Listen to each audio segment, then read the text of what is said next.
man bokk Sonko daf maa jaral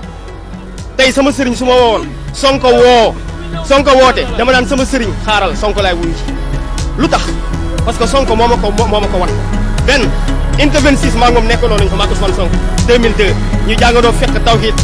tafsir alquran maag Sonko xam naa ne su ma gisee dina ma xam comprendre nga man foofu laa ko gën a jàppee ñaareel bi mooy fi ma ko jàppee mooy 15 ans so grand impôt et domaine nga nekk fa nga génn nga ne ku ma mën a toppee benn dërëm ñëwal nga audité ma ba léegi kenn mënu koo toppee benn dërëm ba ñu koy boole ay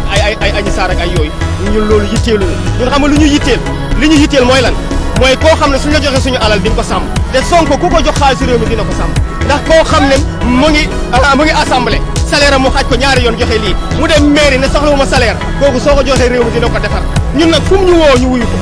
Sonko su taaloon sax fourne man su faalee fourne ne ma sow ma ne ko waaw mu ne ma kaay toog wallahi yàllaa ma tiim ma toog ci fourne parce que xam naa ne su ma ci toogee àjjana laa jëm xam naa ko ndax lim ñu bëggal mooy daf ñoo bëgg a yeewi ndax Sénégal neex kon nag képp koo xam ne dégg nga suñu woote bii mooy ñu ngi lay woo nga ñëw jàppale bu Ousmane Sonko nga xam ne du intérêt lay woote Ousmane Sonko nag mooy Mamadou Dia ma xamal leen Mamadou Dia lii la doon woote mu ñëw gars yi xeex ko ba mu jóge fi Ousmane Sonko nag suñu rëccee ñun wax Sénégal fii lay jaaree ndóol ba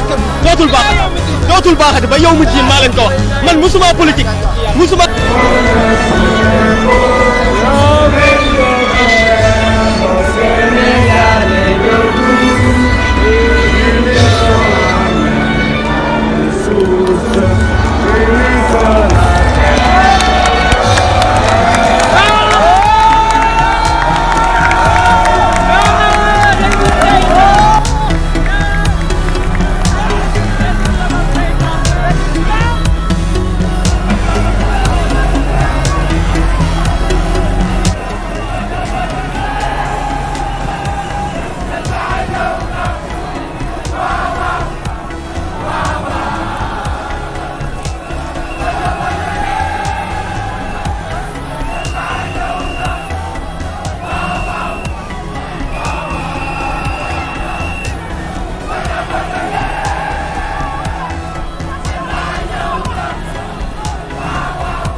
tamit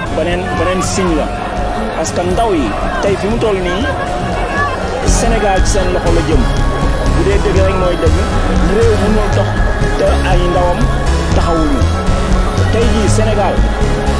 ndaw yi déterminé wu nañ wan nañ ne Macky Sall wax dëgg yàlla réew mi dañ ko bokk ak moom te boo xoolee ci élection yi passé nouveau maire yëpp ay xale lañ